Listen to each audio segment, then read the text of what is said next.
Hello everyone, welcome back to our channel. Today I'll show you how to add and remove fields from page layouts in Salesforce quickly and easily. First, open your Salesforce dashboard and click the gear icon in the top right corner. Next, select Advanced Setup from the drop-down menu.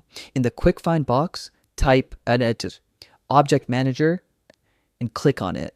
After that, choose the object you want to update, like Account, Contact, or Opportunity.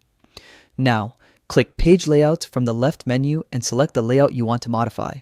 To add a field, drag it from the Fields palette at the top and drop it into the layout. Popular sections include Information for easy access. To remove a field, hover over it in the layout and click the minus icon that appears. Once everything looks good, click Save in the top left corner to apply the changes. And that's it. You've successfully added and removed fields from a Salesforce page layout. Thanks for watching. Don't forget to subscribe to our channel, and I'll see you in the next video.